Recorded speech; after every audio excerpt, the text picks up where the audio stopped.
What is up, hotties? Welcome back to another episode of Stay Hot. I'm BLAIDEN Kirk, joined as always by my two favorite co-hosts of all time, Matthew Sponhour and THEO Ash. We have a great episode planned for y'all today. We're, of course, going to talk about the NBA draft lottery. Matthew Sponhour, congratulations for the second overall pick, your Hornets. Thank you. We're going to talk about Nuggets, Lakers. We're going to talk about our Offensive Rookie of the Year predictions in draft format. And then to wrap things up, we're going to do something we haven't done in a while, a listener mailbag episode with questions from our Twitter, something that we want to start doing more frequently, getting you guys involved in the show. But before we get into all of that, long episode today. Matt, Theo, how are you guys doing? I'm doing pretty good. I've found the secret of engagement on TikTok, so I'm very excited about the future. And that's just where these get your ears pierced and wear dangling. Bro, as soon as you did, I knew the comments. Yeah, I saw those. I'm like, oh, let's see the comments. Let's see the comments. Theo, bro, what are you doing? Yeah, what am I doing? I'm throwing my whole life away. You should get like progressively more and more dangly earrings. This is exactly what my plan is. When I break out the Dreamcatcher earrings, I'll get hoops. Wait until I just get like the trans flag and just wear those. You're gonna get some engagement in a video. I'm gonna get some be a lot crazy of little angry dudes. And then you've got to make the video 61 seconds so that you get into the new TikTok creator fund platform. This is the formula. This is the I won't do that. I will continue to get earrings though that make people mad. So if you are mad, you may want to stop watching now. Reevaluate. Matt, how you hanging in there? Take your talents to Fantasy Football AZ and his Carrie Lake filter. Take your talents to Rico Knows.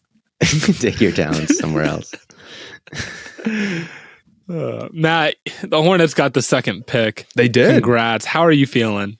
I'm feeling pretty good. I mean, I said it in my video. I was a little bit, heartbroken at the time. That close, but obviously, dude, it's awesome, man. Assuming they do the correct thing, which is draft Scoot Henderson at 2, which is a whole debate within itself. I don't want Brandon Miller. So okay, I was about to say there's got to be like a group of guys that are. It's Scoot or Brandon Miller at 2.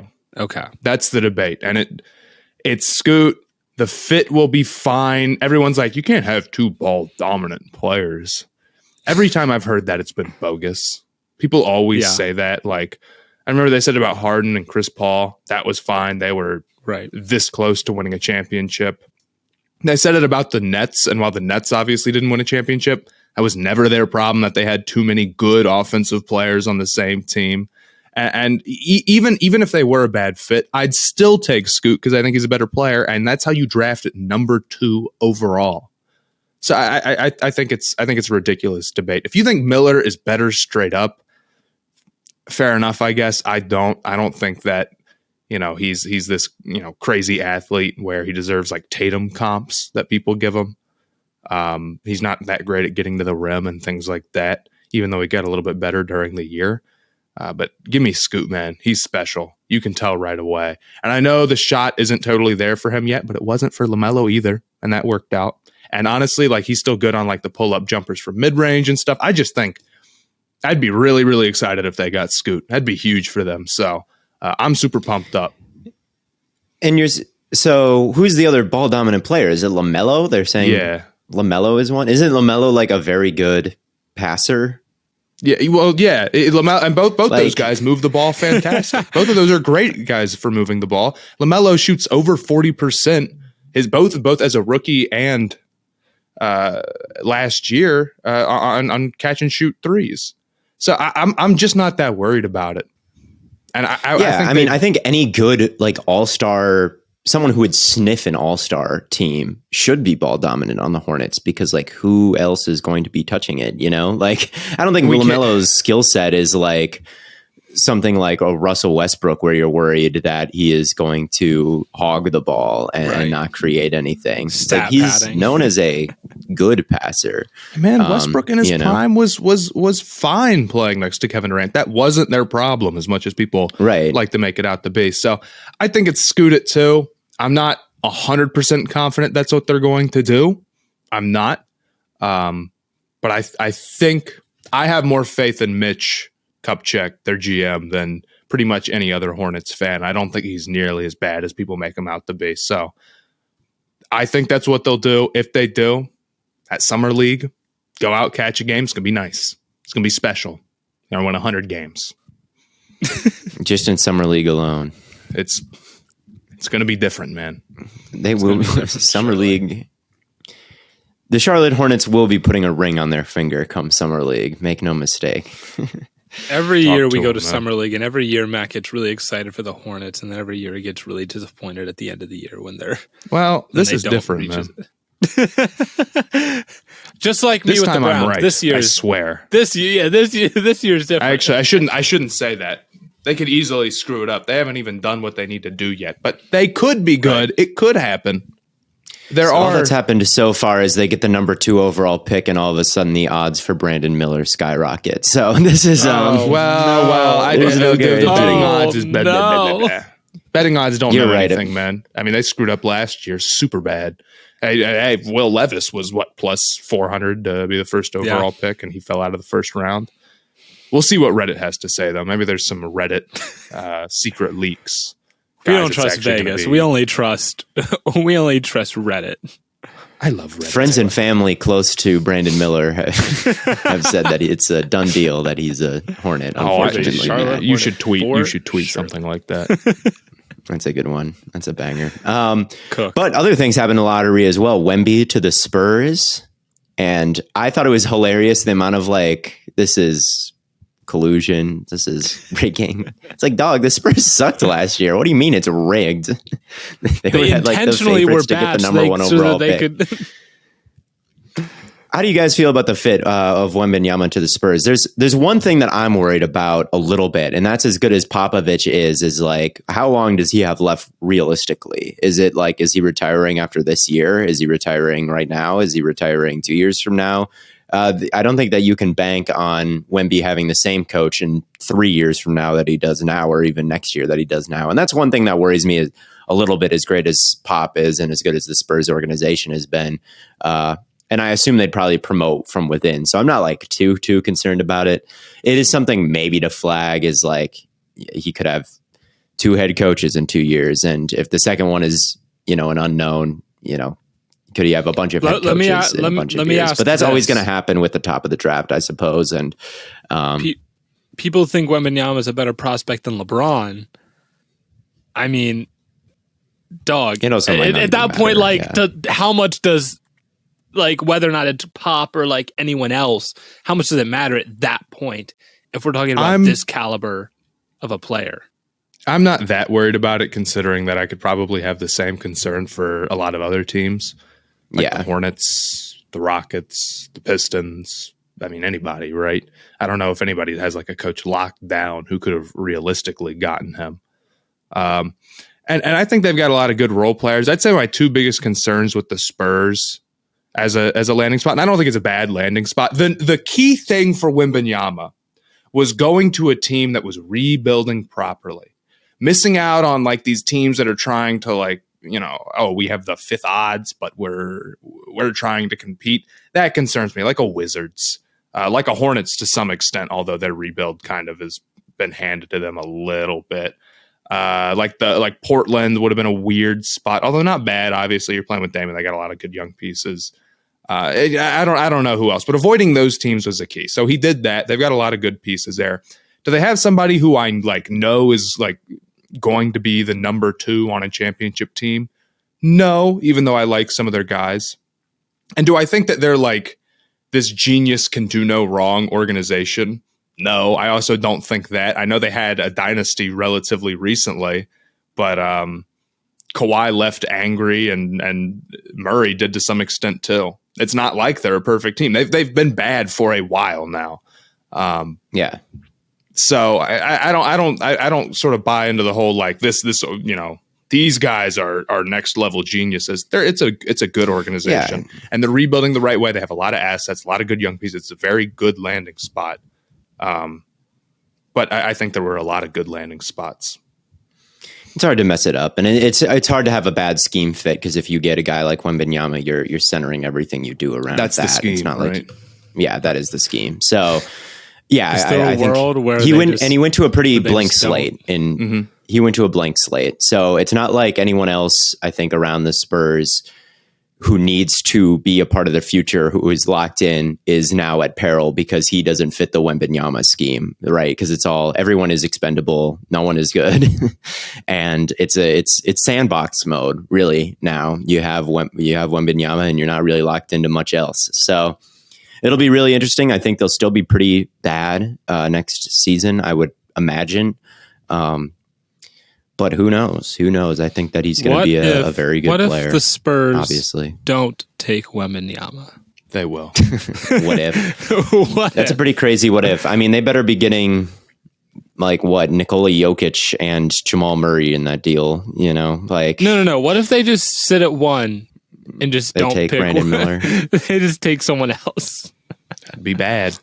That would not be a good idea, bad, I think. But I feel relatively confident they're going to do that. Yeah.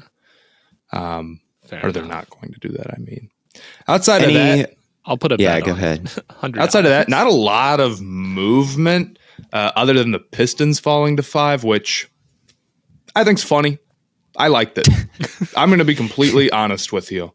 I think that they kind of already have gotten their guys. I don't feel that bad for them. It's like, you already got the number 1 overall pick recently, and I know you've only won the lottery one time after being like the worst team like 3 years in a row, but you basically had a top 4 pick in Ivy, and you only got him because the team picking above you couldn't possibly take on another guard. So I think if Cade and Ivy and Duren isn't enough for you, I don't know what to tell you. I feel the same way about like the Rockets or Orlando. It's like, you guys kind of already got a shot at their number 1 pick. They made their selection at 1. I don't think that there's really fair and unfair in a draft lottery. There's fortunate and unfortunate. You got a number 1 overall pick. You've got the guy, you selected him, and he's got to be your Wembanyama. And Cade is probably not Wembanyama, but he's got to be, to some extent, he's got to be the best player on your team, and you got to focus on that. And yeah, you only get so many of those, and they got lucky once, and they're teams that never get lucky. They're teams that never get the number 1 overall pick. They've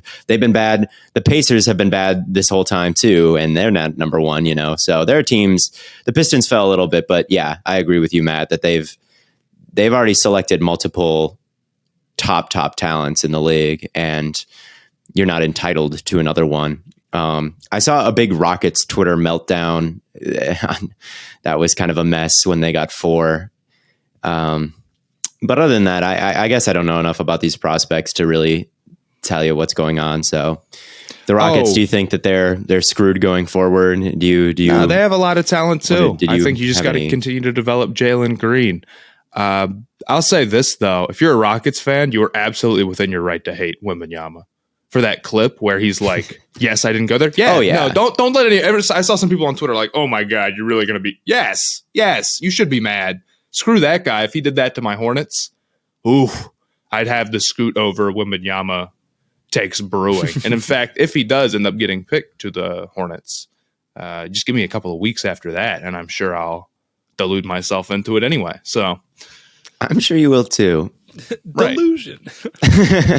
But yes, I thought it was very funny for him to pump his fist and say yes when the Rockets didn't get the pick. That's so funny, and the man. Rockets have been such a mess these past couple years, and the reporting has been like the culture is so bad and everything about it is so bad that I don't know. It's a little messed up to maybe visibly be excited, but I don't know. If you're deep down excited, and you show that you're excited, it's the drama of the thing. I think that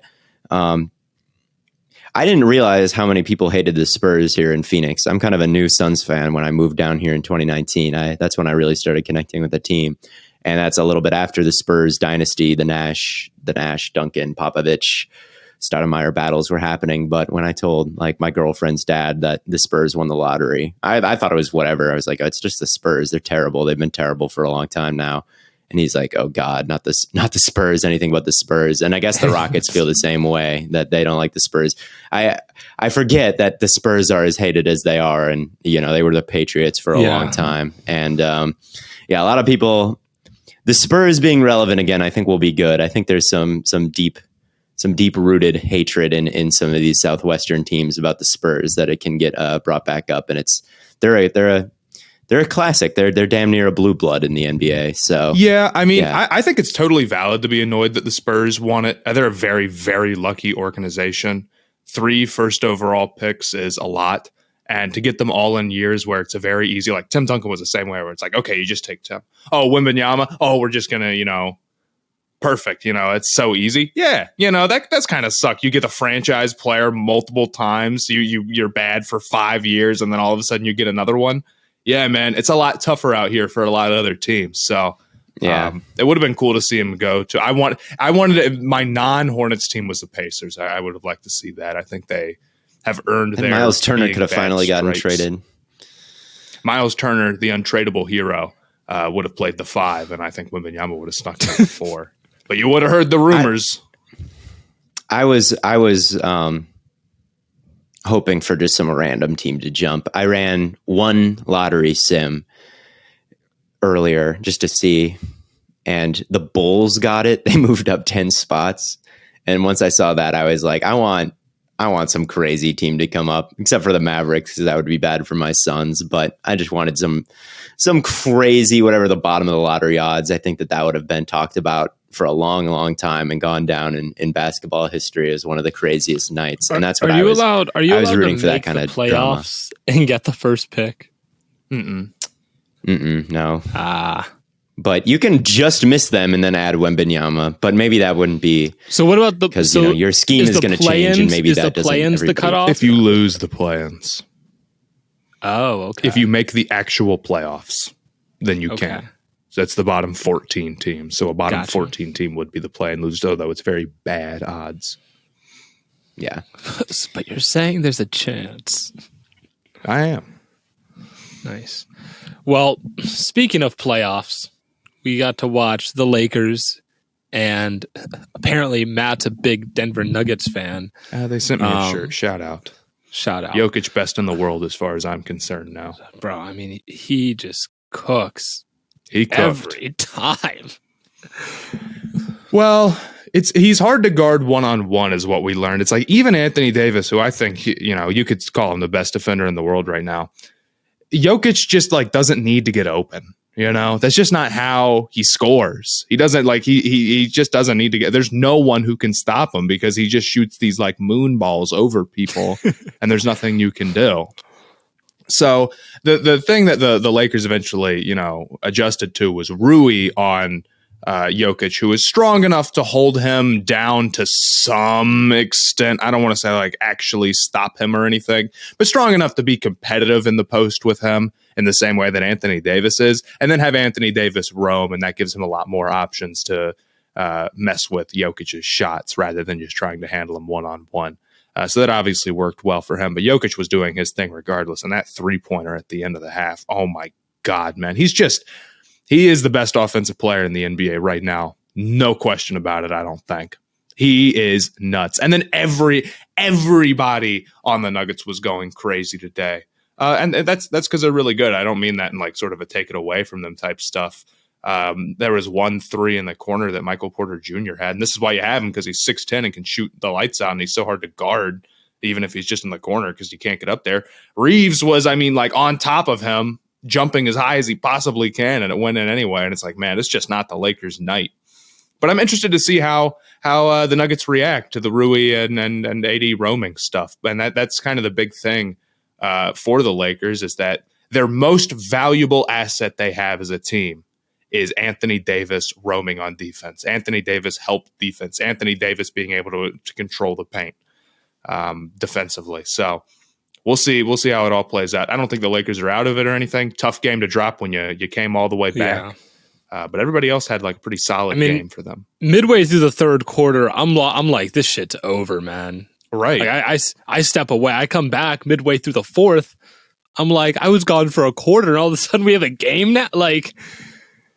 But Matt, what do you think the Nuggets need to do in order to adjust? Because if the Lakers had played the entire game the way they did in the fourth quarter, they probably would have won. So what do you think the Nuggets' keys are?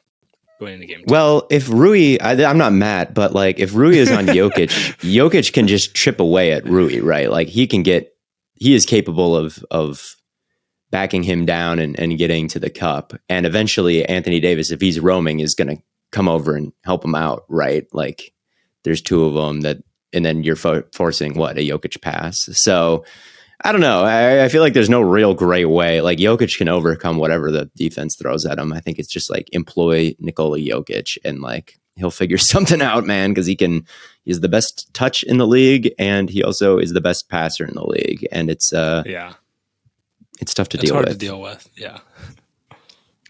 Yeah, it's a tough one, man. I mean, I'd say try to work from a little bit farther outside than you usually do would be one thing I'd like to say. Don't get right into the paint and sort of play into Anthony Davis's hands. If you can sort of work the mid-range a little bit more, that keeps them spread out. It's tough because the Nuggets kind of lack a bunch of consistent shooters to go 5 out and make it really tough on Anthony Davis. Plus, his speed is so ridiculous, so he can sort of recover to anything, but we'll have to see what they actually do. I don't know if I have a great game plan prediction on how the Nuggets are going to handle that, but I'm excited to see it. Yeah, for sure. It was an exciting end of the game, but I don't know if you guys have any other points to make on that. We can get into this draft for the Offensive Rookie of the Year in the NFL. We're doing 3 rounds. Matt's going to get the first pick, then Theo with the second pick, then I'll have the third pick. You get to pick who you would pick to win Offensive Rookie of the Year. I think it's pretty self-explanatory. So, Matt. These prospects thought the draft process was over, but alas, they will just be drafted again. Combine at my house. To our fake team. Yes. Who can get me a cup of coffee the fastest? Well, I won this lottery. I got this first overall pick. Yeah. And that's right. It's a tough one, man. There's a few guys here you could pick. You kind of have, I think, 4 options, right? Okay. Whichever quarterback you like the most, or Bijan. I think there's a very real chance that the quarterbacks are okay, but Bijan runs for like 1,800 yards and they give it to him over a QB. He's at a little bit of a disadvantage because he's a running back, but Rookie of the Year has never felt like a most valuable, although I do kind of think that quarterbacks just have the quarterback. I was about to say, they almost gave it to Brock Purdy last year. And if it's an award, I want to give it to a quarterback, and that's my favorite position. You have to award that position because it's quarterback, right? Yeah. And that's how these voters are. I feel like that was the case during I feel like it's tie goes to the quarterback in this case. Or I thought that Jefferson, the Justin Herbert Jefferson year, like Herbert was great, but Jefferson was a better wide receiver that year, like damn near top 5 than Herbert was a quarterback. And I felt like it should have been Jefferson, and they gave it to Herbert pretty easily. And they both broke a ton of records. It's not like Herbert shouldn't have won in many other years, but I thought in a year that existed, in a year where Justin Jefferson existed, it should have been Jefferson, and they gave it to the quarterback. And that one always kind of felt like, if you switch roles and the quarterback had, if Jefferson had the Herbert season and Herbert had the Jefferson season, Jefferson wouldn't have even gotten a vote if he beat the records by that much and put up that kind of production. Right. So I always think it's not only a quarterback award. Certainly other positions have won it over these past couple of years, but tie goes to the quarterback. So I think the question is like, can any of these quarterbacks get in Bijan's range in terms of production? And that's what you got to answer, Matt, here. Well, first pick. You got to think like someone needs to be on a relatively competitive team. They need to be good out of the gate. You know who I'm going to go with? I'm going to go with Bryce Young. I've got to, right? It'd be wrong otherwise. But I also think that, it's a very good chance he has the best odds to win it. I fully expect Bryce Young to be on it from day one. I think Frank Reich as a play caller is going to be a big help. I think their offensive line will be good and keep them protected. I think their weapons are going to be a little bit better than expected, especially if Mingo can do something as a rookie. I could totally see like a 30 touchdown season for him as a rookie. I think it's totally within play. I like some of the other quarterbacks too. No, 30 is a lot. I saw it for plus 700 on FanDuel, and That makes sense to me. Has a quarterback ever thrown 300 in their rookie year? Or 30 in their rookie year? 300? No, 30, I believe so. Didn't Herbert? I thought he may have come just short. I thought he had 31, look, didn't obviously, like, I'm hyping him up to, like, the highest degree. Alexa, how many touchdowns did Justin Herbert throw in his rookie season? I'm going to say 32. 31. Let's 31. Go. Okay. It's doable. So it'd be like happen. Second most all time. I mean, he could win the division, and if that happens over Bijan's Falcons, then, quarterback on it. Yeah, there you go. Running back wins will affect Bijan here, although I think the Falcons have a very good chance to win the division, too. Yeah. So I personally, I think I'm going to roll with my guy, Bryce Young, number 1 overall. Sadly, I think that's biased. I think it's way a better chance to get Bijan, just because I think running backs hit the ground running more than quarterbacks do. Typically, I think that for a quarterback to come in and be one of the most productive quarterbacks in the entire league, not just among rookies, would be, I mean, a total outlier to do that in your very first season. Even the great quarterbacks around the league, it's very rare that you see, Joe Burrow wasn't, a complete world beater like he is now his rookie year. Mahomes was sitting down. Tua was terrible. Like, these guys are all fine now, but not at the time. And with running backs, I feel like it's way more feasible that Bijan is the one putting up numbers that would make any running back, jealous right from day one behind that offensive line and that scheme. I really think they're going to lean on him heavily. I think that he's going to put up numbers that are at the top of the league in the running back position. I think that he's going to catch the football as well. I think that he's going to be a valuable asset in fantasy. And I think that Bryce Young and the other quarterbacks aren't going to quite have that instant production. I think that, Bryce Young has a better chance to win MVP one day, but to hit the ground and win, be the most productive rookie out of this class, I think it's got to be Bijan. That's who. He's at plus money right now. I might go bet that right now. I don't think anyone else in this class has the chance that Bijan does. Yeah, Bijan's is the most likely to win it. And I knew I was going to be sitting here at 3, and I knew I wasn't going to have Bijan on the table. So I was like, okay, it's going to be Bryce Young or Anthony Richardson probably. And Matt took Bryce Young, so that means I have Anthony Richardson, which I'm fine with. I think he has. You like Stroud more than Richardson. No. I mean, I think Richardson. I think I could have. I think. Are we doing a snake? A snake? Order? Yeah, we will. Okay, well, if we're doing, I'll take. So I'm going to take Anthony Richardson. I think on the Colts they could have a really productive rushing attack with him and Jonathan Taylor. And at the very least, if we're talking about hitting the ground running, I liked that little bit you did there with the running backs. Though I don't know if it was intentional. Richardson could have a similar effect of just being, maybe not as prolific as a passer, but if he's running for a lot of yards and running for a lot of touchdowns, I think he could garner just as much attention in voting. So then with my next pick, this is where things start to get a little bit dicey, because now we have to start looking at receivers, and now we have to start looking at Jahmyr Gibbs. But I think I might just take the best receiver in the class, and that's Jackson Smith-Njigba. I took him with my first round pick, 2nd overall in the THEO Ash NFL Dynasty League. Even though he is the 3rd receiver on his team, I do trust that he can create enough easy looks for himself. And I think at the very least that will garner him some success as a receiver. And whether that's in the slot or whether they want to use him outside and put like Lockett in the slot or something, I still think he's just going to be able to create a lot of easy looks in a way that maybe not some of the other receivers will. Like Zay Flowers will probably have a good year, but he might not have as many easy looks because there's a good chance he could be like if Bateman and Odell get hurt again, all of a sudden he's the wide receiver 1 and he's getting bracketed.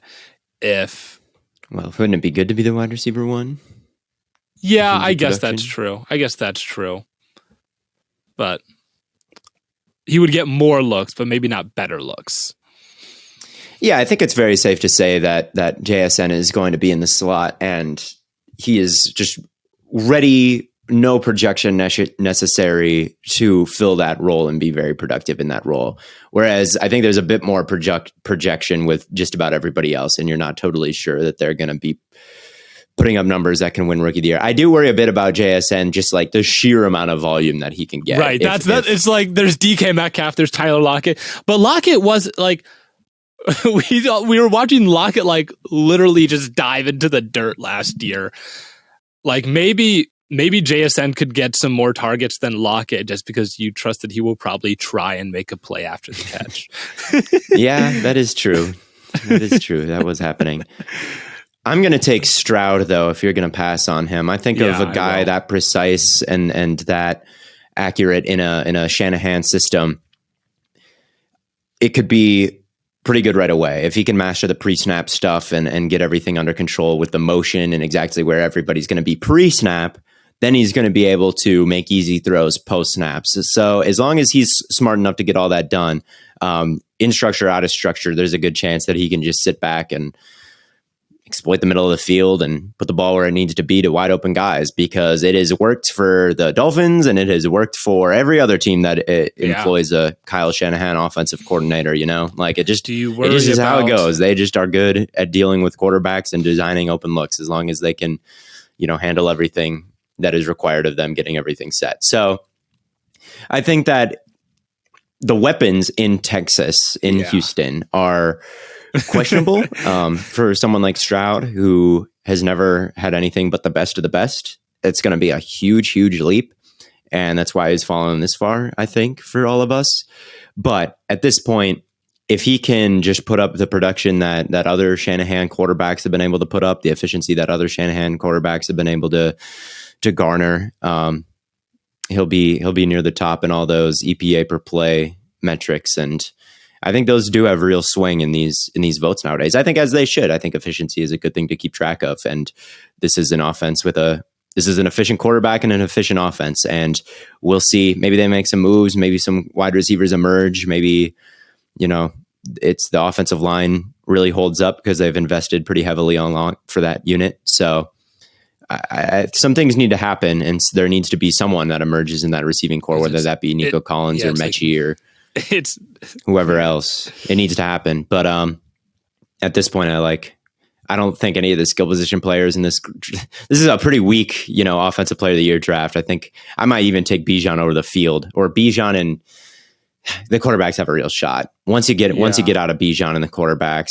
it gets kind of rough. But this is one of those quarterbacks, so I think it's a pretty clear pick for me. All right, Matt, you're here at the bottom of the second. You're talking down a little bit too much on Bryce Young for my liking. Sorry. He's going to take Bryce Young again. As too many people, in my opinion, have. But that's another story. All I'll say is, if you're talking down about Bryce Young right now, you can't go back on it and be like, oh, no, There's too many people talking down on Bryce Young who will turn around if he's good as a rookie and be like, no, I said he would be good. Here's what I think will happen. I think that he'll be fine. I think that he's just going to throw like 23 touchdowns and 9 picks and 3,000 something yards. No. I don't think it's going to be the record. Yeah, if he breaks all the records, you can all dunk on me and say that I'm wrong. I think that it's going to be he's throwing for 50 touchdowns. I mean, do you think Kenny Pickett's had a decent rookie season? He was okay for a rookie. You know what his touchdown to interception ratio was? Bad. It was 7 touchdowns, 9 interceptions, and we're like, he was okay for a rookie. What are we talking about? We're talking about how rookie quarterbacks often suck, and Kenny Pickett was like bad. Kenny Pickett should not have been a first round pick. Light up the league. That's true. But he had a terrible year in terms of touchdown to interception ratio. It's hard for these rookie guys. The all-time record is 31. If Justin Herbert is throwing, how many touchdowns did he have this year? 25. and that's a big disappointment for him. So I think to get to 31 is very difficult. You're comparing like a third round talent. Okay, he's not. I'll give you that. I just don't think like to win it. I'm just laying out very clearly my expectations for Bryce Young, so no one can say I just want to make it very clear what you can dunk on me for and what you can't. And I think 24 touchdowns, 9, 10 interceptions, middle of the pack quarterback with some good flashes is a fair expectation. For Bijan, I think it's, we already went through this. I think it's 1,800 total yards. Double-digit touchdowns. Yeah, because as a running back, it's champion. Like if you aren't like the best, if you're not like top 5 years. Right out the gate, it's like So, Matt, but it's your pick again, Mingo. Come on, man. See, this is I'm taking Jahmyr Gibbs. Okay, there you go. Okay. For a lot of the same reasons that you took Bijan. I think he's going to be a big part of the offense right out of the gate. Now, there is some question about whether or not they're going to give him the goal line carries to get touchdowns because they seem to like to balance that out, and they have Montgomery now. He'll probably steal a lot of that. But I think he could still have a really big year. And, I mean, we're also down to the 6th pick, so it's like, how much are you going to blame me? I'm going to blame you. He's going to be a big part of their offense. They wouldn't have taken him to 12 otherwise. And anytime you get a running back with a big workload, 1,500 total yards is within play. Plus, I think Jahmyr Gibbs is awesome. I think he's really good. I think he's going to be a big play machine, right? He's great at getting outside. I guess the question is, are they going to give him that big workload? Maybe they are worried about giving him too many touches a game because he's kind of a lighter running back. But then it's like, why did you take him at 12? Why would you do that? I feel like that's the whole reason that they moved on from Swift to him is because they can't give Swift all these carries that they want to. I think they would probably like to give him a heavy workload, but since he isn't used to it, maybe they ease him into it. So maybe he just doesn't start off the year huge, but he could finish the year with a bigger workload. 400 total touches. Good Lord. They do. That, I'm doing a video on the Lions right now. That'll be out soon on previewing their opening game against the Chiefs. Touches. And it's unbelievable the amount of work they put on their running backs. Like, running backs do matter in that offense because they target their running backs more than anybody else. They ask them to block more than anybody else, and they have one of the highest running rates in the entire league. So there's room for 2 guys there, just like there was room for Jamal Williams and Swift. It's just that they didn't trust Swift because Swift was not doing what they wanted him to do. He was getting to east and west and fumbling and dropping passes and just being unreliable for all of his talent. So I think that, yes, Swift, they were never able to quite give him the workload that they wanted to give him. I think that both of them are going to be very relevant. I think Monty is going to have a big year, but that doesn't mean that Gibbs can't, because I think that this is a offense that, if you have Goff back there, you're not going to want him to do everything. And you're also going to get blitzed a lot when you have Jared Goff. So when you're getting blitzed a lot, you need running backs out there to protect. You need running backs out there catching quick passes. And you just don't want Goff being at the top of the league in pass attempts. So you're always going to run it a lot behind that offensive line. So it's just a very running back centric offense. And I think I think they just look at their new duo as better than their old duo. And that's going to raise the ceiling on the offense. And I don't necessarily think that's bad. So at this point in the draft, you worry a little bit about, like, is he going to get the lion's share? But you look at all the other rookies, Quentin Johnston, Zay Flowers, they're not exactly the main guys in their respective offenses either. So I can expect the Gibbs pick. Quentin Johnston's interesting. Eckler, Keenan Allen, Mike Williams. Bro, Keenan Allen's ancient. Eckler wants a new. He still observes. They still throw on the ball every time there's zone coverage and it's third down. He still gets Eckler wants a new deal. He's not getting one. I'm just saying there's a world in which Quentin gets more volume than we're giving him credit for. Maybe. I agree. I just think that there's not a really clear path forward for any of these guys, skill position guys, to get a bunch of. It's not a stacked draft class. Really? I think there's several guys where I see the path. I have the next pick, and it's a tough choice between Addison and Zay Flowers. Now, you might look at both of those guys and say, I don't know if they have a path to volume. I think both of them have a path, absolutely. If we're talking about rookie of the year, it's like, yeah, it's going to be a little tough. But Addison, I mean, how many targets are there that you really trust on Minnesota? Not that many. 2. He could easily be the number 2 there. Easily. Yeah. In fact, he projects to be right away.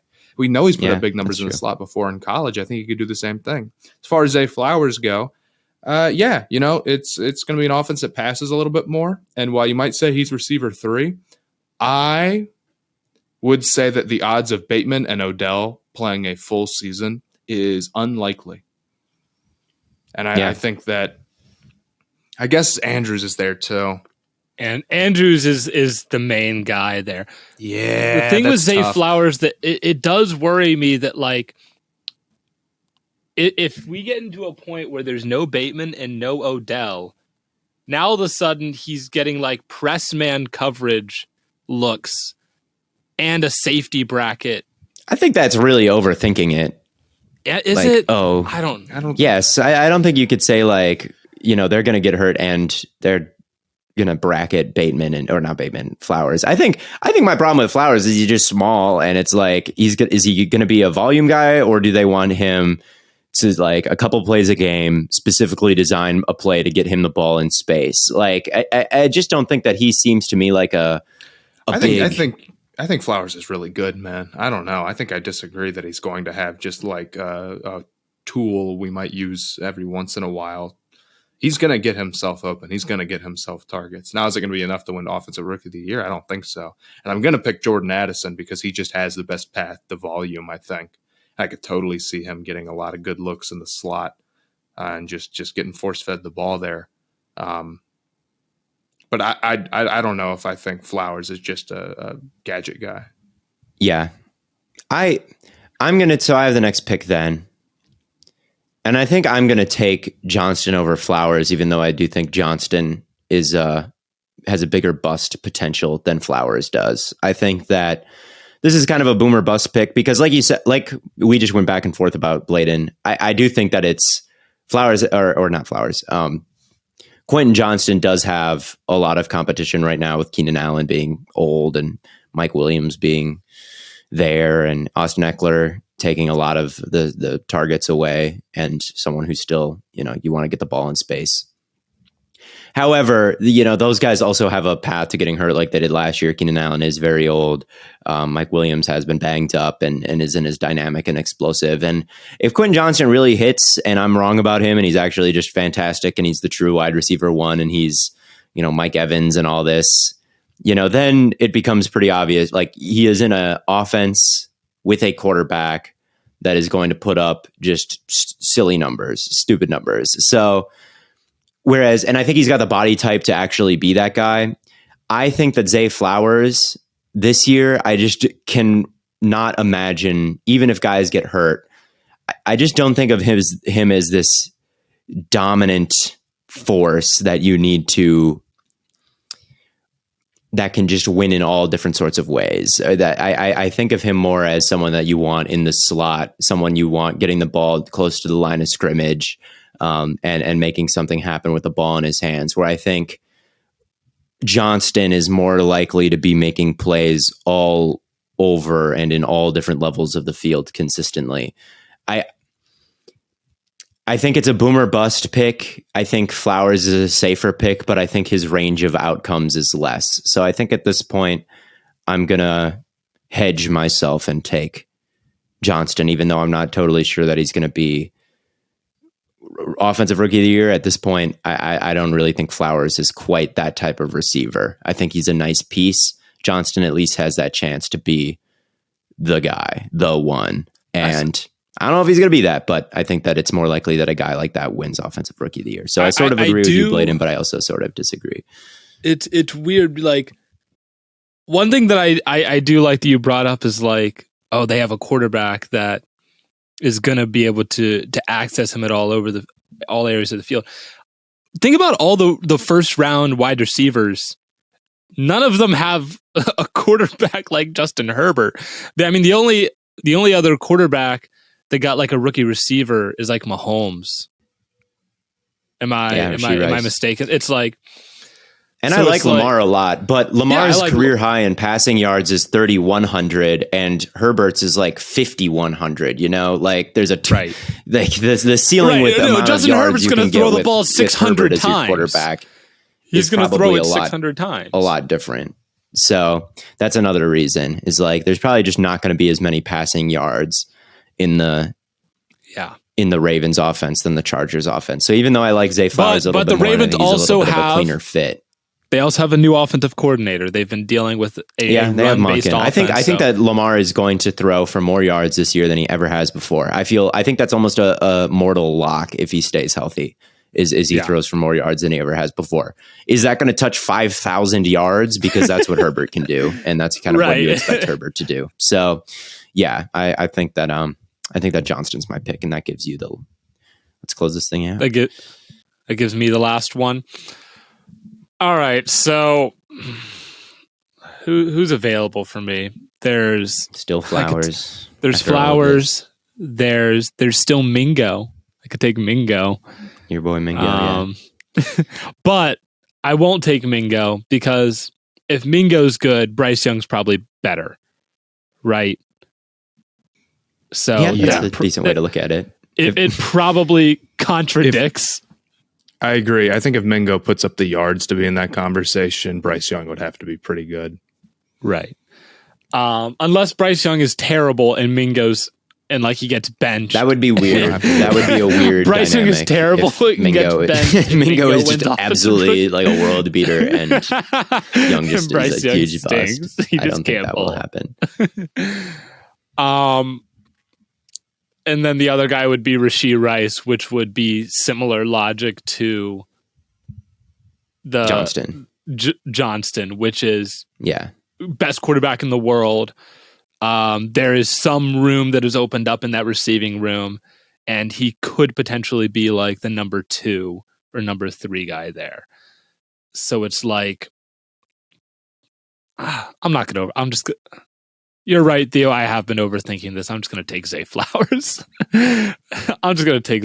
If he is a gadget guy, then he can use that gadget to an insane degree. And it's just like, we'll send you in jet sweeps. We'll make you an extension of the run game. And you can be a guy that can be utilized in the quick pass and down the field. We've seen him be able to make plays down the field as well. Pretty good ball tracking skills. So I'm not going to overthink this. I like Zay Flowers as a prospect. I'm going to trust that. And I'll round him I don't think here. he's going to be a true number 1, but like, I think that he's going to be involved in a lot of those actions, those quick games, get him the ball in space. There's a packet like Curtis Samuel, you know, in like the guy in Washington and the guy in Carolina, like they would get him the ball out of the backfield. They would get him the ball on screens. He would also run routes down the field, but he's a playmaker. He's someone that you want the ball in their hands as fast as possible. Is better than those guys at like actual receiver things too. Yeah. So I think that, and Curtis Samuel's had plenty of good seasons, and if Zay Flowers is better, then that would be fantastic. So that's the draft. And then we have one more thing to round things out here, and that is, of course, our listener mailbag. Something we haven't done in a while, and again, we want to do more frequently.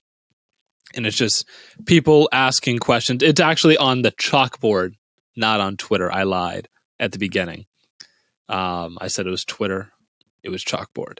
But the first question is, should there be a play-in for the third wildcard spot in the NFL?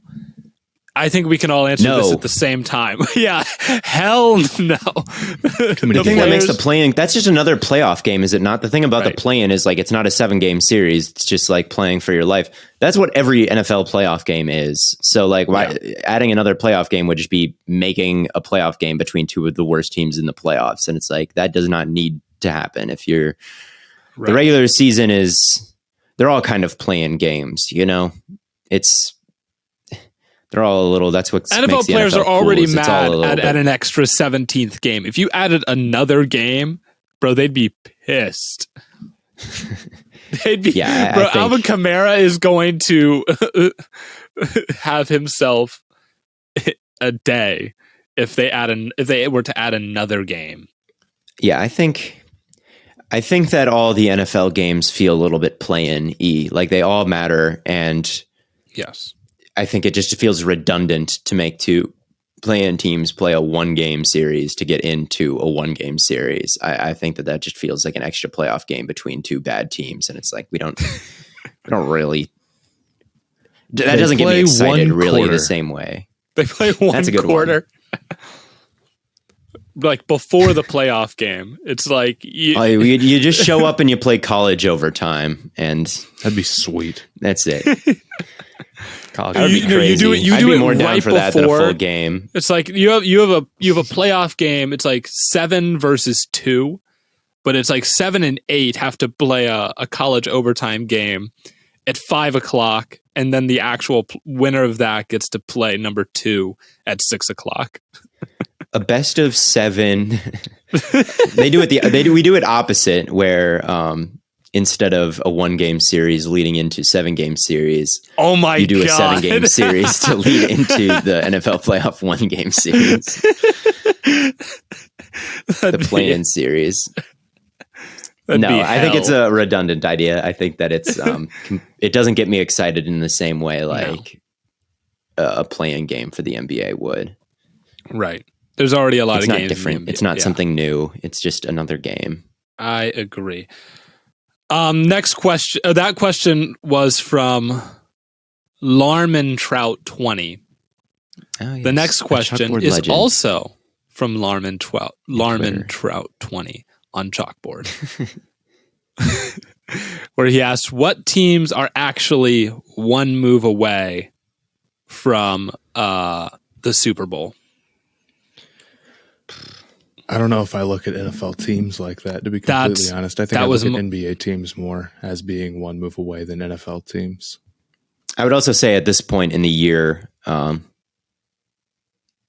that one move is pretty dry, like who's in free agency right now? Is Carlos Dunlap out there? Get him on board, like that's the big move that you can make right now. I guess there's still move. Kareem Hunt's still available, I think. There we go. Yeah, who's a Kareem Hunt away from being No, I mean I think about like you could say if the Browns were bad, or like if the Browns were disappointing this year, then it's like, okay, now you have to look at, do they need a new coach? Is Watson the problem? And then maybe they're one move away, because otherwise, I mean, the roster looks pretty good, but that's just forecasting what if this happens. Maybe we can do a episode this off season about potential trades that could happen or something like that before in training camp, because that always happens. But does it always happen, or am I making that up? I think you're making that trades up, in training. Completely honest with you, but bro is lying through his teeth right now. Are there trades is that common trading time? I don't think so. Now I can't even think. Maybe I'm wrong, but I really think you've created this in your head. I may have, because I just said that and I'm like, wait a minute, are there always trades in training camp? There might not be. That's kind of a funny thing to make up in your head. You know what always happens? There's always those trades that happen in the preseason. Yeah, maybe there's not. Not big ones, maybe some minor ones. Yeah. I don't think anybody's one move away at this point. Ask us at the trade deadline. Then trades happen, like the TJ Hawkinson deal or Bradley Chubb or something like that. Like I think right now the teams are pretty much set. Yeah, once we get to like the midpoint to the deadline of the year, we'll readdress that question. And the last one is from Hush on Chalkboard. My favorite thing about the Chalkboard chat is just people having whatever name they want. I think that's always really funny. But he asks, which teams from last year's NFL playoff picture will be missing it this year? Tampa Bay. Ooh, I've got such a hot take. Tampa. But yeah, go ahead. No, give us a hot, because the answer is Tampa. Right? Tampa. That's like the correct answer. But go ahead. I don't know if I can say it. I think it might be a full episode. Can I guess who you're thinking? Yeah, go ahead. I won't say who. Is it Minnesota? Go ahead. I don't think that's a hot take. I don't think that's one. Okay, that's what I was about to say. I don't think that's that hot, but like, okay. It's a take that I just gave. The Buffalo Bills will miss the playoffs in 2023 The AFC is so stacked. Their division is tough. Their offense is 100% reliant and could not fathomably survive a Josh Allen injury in any type of way. Not that that's something to bank on, but like, it's not a very talented offense. It's a bit stars and scrubby on that side of the ball. And then on the defensive side, they don't have a defensive coordinator at the moment, I don't believe. And all their good players are old in a very, very tough AFC. If I don't want to say look, I could say the Vikings, I could say the Bucks, but if you want a put your big boy pants on and give a take, give me the Buffalo Bills. Because I was boring in my last two answers and said there's no. I saw your video about this on TikTok, and you did not. I don't remember you saying they would miss the playoffs. You said they aren't like these deep contenders like everyone makes them out to be, and I'm like, okay, that's valid, but. And then I'm just taking it a little farther. Look, if they're not tier 1 contenders, how many are there? I think the Jets can be contenders. I think that they've got a roster that's extremely deep, at least better on defense. And I think that on offense, they're a bit more well-rounded. I think that I don't really trust. I don't know if I do agree that they're more well-rounded. Who are the receivers? I may even disagree. I don't think so. I think they have better corners. I think the argument... No, I think they have a better front seven. Allen could possibly get hurt, and that would be bad, but then Aaron Rodgers, like ignoring Aaron Rodgers' possible regression, which I think is a lot more likely, or at least fair to say, considering like how many of these teams could I say, well, if their quarterback gets hurt, though, they won't be that good. I just think they're too Josh Allen dependent, I guess, is my take. Is like, he really is the MVP in that, like, everything kind of goes through him. And that's a problem if he misses any time, for one. And it's just a problem in general, just because it's tough to go through the playoffs like that. And I think it is possible to go through the regular season like that and still be all right. But I don't know. I think that the Jets have a better defense. I think they're better in the secondary. I think that they're better in the front seven. I think they have better skill position players, even though I think Stephon Diggs is better than Garrett Wilson at the moment. I think Garrett Wilson is primed for a really big year. I like Breece Hall more than any of the running backs in Buffalo. We'll see about the tight end position. It's pretty close if you look at it. If you stack it up one by one. I kind of disagree with that too. I think the odds, and like the Jets had a terrible offense last year, and the big thing you're banking on is that Aaron Rodgers is really good. So they're incredibly quarterback dependent too, and I think that's true for every team. And the original take is that the Bills aren't tier 1 contenders because they're so Josh Allen dependent, and he's a little bit unreliable to give you 4 straight good ones. I think that's a good take, but you don't need 4 straight good ones in the regular season. Yeah, they're going to probably blow a bad game. I agree, but I think miss the playoffs. I don't know. It would be pretty crazy, but I think of all the, like, if you want a shocking one, like, obviously the Buccaneers could miss the Vikings didn't get much better. I think that you could say, who are the playoff, the I don't know who else. Who the wild card teams last year. But historically, there's a bunch of teams that are going to miss it. And I think the Bucs are the obvious one. And outside of that, if you want one that is at risk, I think Buffalo is flawed. I think Buffalo is flawed in a very, very good division and a very good conference. I'll give you the good division, good conference stuff. But like, they're no more quarterback dependent than any other team. They aren't. Okay, like for instance, I think they are. Just look at the teams. Dolphins 7 seed last year, winless without Tua, right? Yeah, and Tua is incredibly injury prone. I think if we're rolling dice on guessing quarterback injuries, him. The Ravens, Lamar Jackson has been missed serious time. They're terrible without him. They can't win a game. They have like one. Lamar, they're extreme. That system in the past would not at all work without Lamar. He's maybe the most. He's someone that I've also given a bunch of MVP love to, even when the numbers aren't there, because of how Lamar centric with the Dolphins.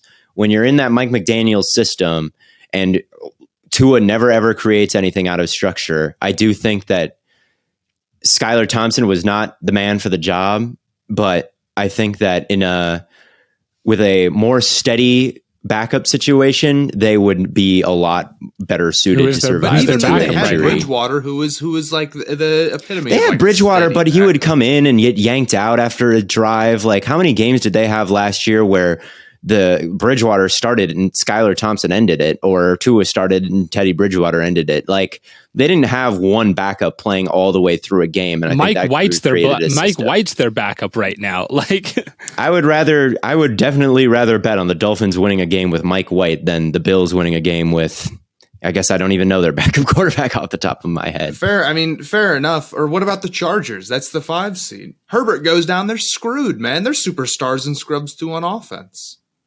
They've got a lot of holes. I could say Jacksonville's probably done if Lawrence is out, although I guess they're in a bad division. Who knows? I just think that's true for a lot of teams. Yeah, I think it's just Allen and Diggs on that offense, and I think that's really tough. I think that you can identify more positive forces on other teams than what the Bills have. I think if you were to stack up their good players on offense and every other contender's good players on offense, the Bills have fewer good players on offense than a lot of the teams in the AFC. Would you rather have the Jets' number 2 receiver or the Bills or Gabe Davis?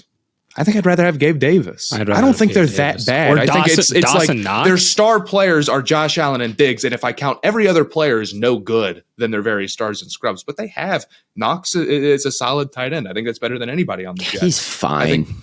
Yeah, but you're not saying that about like Alan Lazard being the number 2 receiver on the Jets. Yeah, you're saying it's Alan Lazard, McCole Hardman, Corey Davis, and Randall Cobb. If that was the Jets receiver room, you would say that's stars and scrubs. That is the Jets receiver. Yeah. And if that's stars and scrubs, I think then like every receiver core outside of like 3 is. Yeah, and they're in the same division, I suppose. But I think they're close, and I think the Bills will be in it. But I do think, like, in the race, for sure. But I think the offense is somewhat similar. I think here's my thing about Rodgers. I think Rodgers is going to have a decent year. I do think. I know that I said, like, the Packers did a good job trading him because I don't think the contract looks great. And they got 2 MVP years out of him. And then once he regressed, they moved on. And I thought it was time to move to Love. So I do think they won that deal. But I do think Rodgers is going to be good. I don't think he lost any of his arm strength. I think that he lost some of his, maybe not any of his arm strength, but he still has a very, very big arm. He can still make all the throws. It's not going to be a Matt Ryan situation at all. He hurt his thumb. I think that he has gotten traded. I think that's going to motivate him. And they're coming off. I mean, we saw this team was winning games. There was a point where people were telling me that Zach Wilson was a good quarterback because he was 5-0. Zach Wilson's terrible. Like, Aaron Rodgers is an astronomical upgrade over what they had before. And they sputtered out towards the end because of Zach Wilson's horrible play. But that's just not going to happen with Rodgers, even if it's one of the worst seasons of Rodgers' career. So I think, like, having a guy, like, I think their defense is going to be better. Like, the Bills do not have a defensive coordinator and everyone is old. Like, what if Poyer is not that good next year? Like, what if Tre'Davious White sucks again? He was terrible last season. What if Von Miller, he's 35 coming off an ACL? Like, what if Von Miller is not one of the best edges in the league? All of these White things, sucks, then you put in Khair Alam. Khair Alam, is that your CB1? I'd much rather have Sauce Gardner and even DJ Reed, you know? Like, I just think, like, there is a level of trust that I have in the Jets, which sounds weird and maybe it's stupid, but I don't know. I think, like, yes, they had Hackett, but I think Hackett is going to work way better with Rodgers than he did with Russ. I just do. I think, like, they know what they're doing. I think I don't think Hackett's going to be a joke in that role with Rodgers again. I think everyone thinks that he's terrible, but as him with an offensive coordinator designing an offense for Aaron Rodgers, it's gone pretty damn well. He got a head coaching job doing it before. So I think that the more I think about the Jets, the higher I get on the Jets. And with the Dolphins, I don't totally trust Tua, but the Dolphins are also extremely, extremely good. And they've taken games off the Bills. The Jets took a game off the Bills last year when they had Zach Wilson. The Patriots have given the Bills trouble in the past. I don't know if that's the case so much for these recent years. And obviously there was that huge playoff drubbing. So the Patriots, I think we can kind of take out of this equation. But man, if the Bills lose week 1 against their division rivals, I think the floodgates open, and it's like, it's a grind, man. They've got a really tough division winner schedule. They do. I don't necessarily hate it entirely. I just think you're judging the Bills by much harsher standards because they are a top team and it's a better take to be like they could fall than it is to be like the Jets aren't going to pan out.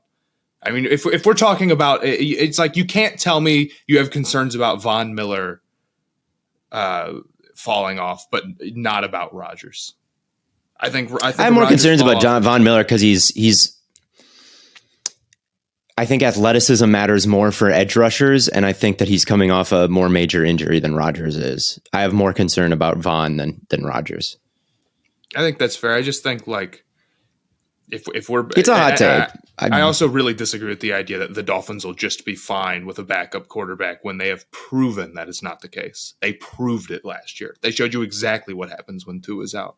Oh yeah, it wouldn't be good if Tua went down, and Tua could go down. He's small and he's been hurt a billion times in his career. The Dolphins being good is a big part of this, and that could definitely not go as Tua had 3 concussions that he's supposed to have. I know. I'm aware.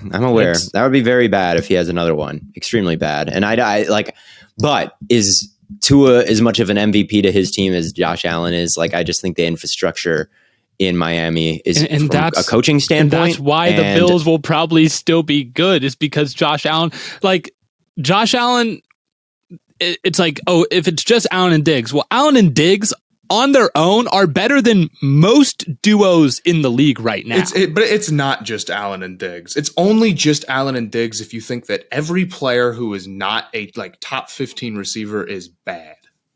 Gabe Davis is not a bad player. No, he does not stink. He had 4 touchdowns against the Chiefs last year. He does not. 2 years ago. How long are we going to talk about this game? He's a disappearing act when it matters, man. I don't care. I saw people hyped him up like this great number 2 because of that good game against the Chiefs, and then he had a great game in that Dolphins game. It would be like he had multiple big catches against the Dolphins last year. He had like 30 yards in a hard check.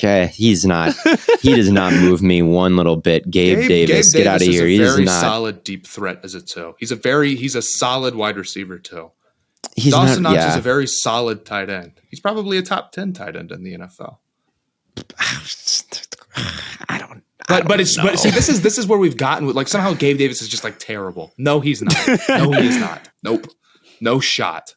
Do the Jets have a top 10 tight end, Theo? He's unreliable. No, but we won't bring that up. They have like Breece Hall, I guess. They have Alan Davis Lazard does as a not receiver catch too, his and targets. He doesn't. Fine. He drops a bunch. He's not have a big catch radius. He's not open that much. How much does he average per target? I'll give it to you if he put up yards and he has bad yards per target. He has 9 yards a target, which is not bad. Come on, that's not bad. That's bad. No, I said that's not bad. Oh, it's good. It's good because he's a deep threat. I mean, he can. Deep yards per target kind of tells you what their role is, and if it's that deep, I mean, he's a deep threat. But is he a consistent guy? No. If Diggs is covered, are you going to look at at Davis and say like that's okay? Davis has won his one-on-one on the other side. I don't think it is. I don't think that's true. But okay, well, if Gabe Davis is terrible like he was last year, and Dawson Knox is no good like he was last year, and an injury happens to their safeties like it did last year, and Tre'Davious White is bad again like he was last year, they'll win 13 games like they did last year. Yeah, they did win a lot of that's a good point. That's a good point. I don't hate the take. Like I get being lower on the Bills. You can see the avenue for it, but I don't know if I agree with all the analysis of just being negative on everything Bills. I just think the only like above average players on that offense are, and maybe there's a lineman I'm forgetting about. Their left tackle is not bad, but and their center. I think their center made a Pro Bowl actually. So I'll throw Mitch Morse in there. Don't you love their Osiris Torrance is cool, but he's a rookie. I don't think defensive tackle that you love. Oh, Ed Oliver. Well, I'm talking on offense. Ed Oliver. I'm talking about above average players on offense. I think I've got 2.5, 3, 3.5, somewhere in between 2.5 and 3.5. Jets. I think Rodgers is still an above average quarterback. I think you've got Breece Hall. I think that you've got Garrett Wilson, and I think you've got Elijah Vera Tucker. Okay, I think you've got 4. And I think you have a better defense. Are we counting offensive line as a unit or as individuals? And you have a defensive coordinator. You can have a good offensive lineman and still be bad as a unit. Yeah. Yeah, you're right. It's more about the weakest link. But at any rate, we're getting that. It's an interesting. It's more interesting than saying Tampa's going to miss. Yeah, because that's obvious. If there is a shocking team that misses the playoffs, I think it would be the Bills. I don't know if there's that many shocking teams, but I guess I don't 100% disagree with that. I mean, like, let's if we want to play this game, we could also say Jaguars.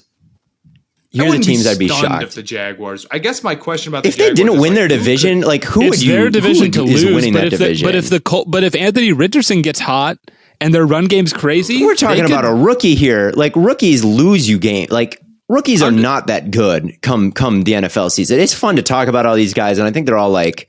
Yeah, but if we're spinning hypotheticals here, if we're making hot, crazy, the Jaguars losing their division would be way more shocking to me than the Bills not winning their division. I can kind of agree with that. I think the Jaguars project. I think it would be shocking if the Chiefs missed, the Bengals missed. Yeah. I think it would be shocking if the Eagles or 49ers missed. I think it would shock me if the Cowboys were not a wild card team in the NFC. Let's talk about the Bengals real quick. You think the Bills will miss? You think the Bills could miss? But the Bengals lost both of their safeties. They're starting basically brand new guys at safety. They lost Awuzie last year. They get him back. Yeah, but I'm not. But you're like, what if they lose him again? Like, I don't think the Bengals are missing the playoffs, man. I think that. And the AFC North is tough. The Browns give the Bengals hell every year. Yeah, the Ravens give the Bengals also a very hard division every year. They could go 2-4 in their division. The Bengals killed the Bills in the playoffs, though. Like I just think the Bengals are a better team than Buffalo is. Like that game was not interesting. Like they were just better. And I guess if the Bills go in fully healthy, like with a Von Miller, then maybe it turns the tables a little bit. But I think that after that playoff game, I'm not ready to say like, oh, the Bills have overtaken the Bengals in any meaningful way. Like if one of them is, if we're going to talk about the teams that are not shocking, I think the Bills are on the bubble in that division with how much better everyone's got. I mean, Jalen Ramsey's in the division now. Aaron Rodgers is in the division now. You know, I think the Patriots defense at the very least is going to be very good. And hopefully the offense is a little bit more cohesive. So we'll see. I think that it's unlikely that what I'm saying is true, but of all the top tier contenders that every single person is going to have in the playoffs and the Bills are most likely to miss it. I resent that a little bit. I think you got to give the take or not. The Bills. Logic behind it. Okay. The Bills will not be. The Bills will miss the playoffs. To be fair, we've been badgering the hell out of you, Theo. Like we're just it's okay. We're giving you hell for this, but look, everyone does it a little bit, but like it's if you give takes where it's like this is unlikely to happen, but it could, you can't really be wrong, you know. If we spent 3 hours debating it now, which we have. Yeah. I'm not as confident as everybody else. I'll say that. I'm much lower on the Bills than everybody else. I think around this time last year, I said the Rams would suck, So I think the Bills I think the Bills would beat the brakes off the Rams. The Rams were terrible, and that one should have been I predicted the Rams to have a losing record. I don't know if I'm going to say that about the Bills at all, but yeah, it's a tough AFC. If one of these really... Seeing the Rams being bad last year was not that... Although I know had, people gave you shit for it, but I thought it was... pretty clear. I think it made more sense. I felt more conviction in myself for giving that take, but the Rams were considered about maybe even better than the Bills were at this time. And everyone could be like, no, they weren't, Theo. No, they weren't. But it's like, they were. They were. Just wrong, you can go look at the Vegas odds. They were wrong, yeah. The difference is that if you only look at above average players, maybe you can look at, or like stars. The difference is that the Rams have like a lot of bad players. Like they're bad at a lot of positions. Yeah. Whereas the Bills, it's like, okay, maybe you don't think Gabe Davis is above average, but he's, solid. Or maybe you don't think Dawson better than Knox is Skoronski. There's definitely, the roster is way more filled out than it was for the Rams. And also part of my reasoning for the Rams thing is like, doesn't Matthew Stafford have like pitcher's elbow and he hasn't done anything like all training camp? Like, is that going to be okay through the whole season? And it wasn't. his arm got hurt. So it's funny when people hear that stuff because they'll be like, "There's no way you're worried about that. No shot. You think that could possibly be a problem? People are you're crazy." And now they're like, well, Matthew Stafford's ready to go now. And it's like, you said he was ready to go last year on the preseason. Everyone believed you, and I didn't believe him, but it matters, man. Like yeah. And you could tell like he was not throwing the same. And then so yes, it's not I was fully ready to stand on that Rams one. The Bills one is a little bit in the lab a little bit, but it's a mailbag question at the end of the episode. Let me cook a little bit. We'll see. It'll get fleshed out maybe in a future video. I give you props fans for will having make their an catches. interesting take. That segment could have taken 1 minute. If it was just with Bucks and then it's Tampa. Tampa, maybe Minnesota. Too, but I mean, maybe you could throw the Giants. Something crazy is going to happen. That's my take. Something weird. There's going to be some team that we all thought was good that's actually bad. Maybe it's not the Bills, but it's going to happen to somebody because it always does. Maybe it's the Chiefs. Maybe it's the Chiefs. Maybe it's the Jets. Maybe Rodgers does suck. Maybe I'm totally wrong, but the Bills are on my big fraud watch from Theo Ash NFL Industries, and teams have disproved Theo Ash NFL fraud watch before. So there's a 40% chance of rain, Theo. Tornado watch. Yeah. But well, that pretty much wraps it up. That's the mailbag. We're going to be doing that more often now. I think we're at the very least every week, if not every episode. But thank you all so much for tuning in. It's been an absolute blast chopping it up for, about an hour 15, hour 20.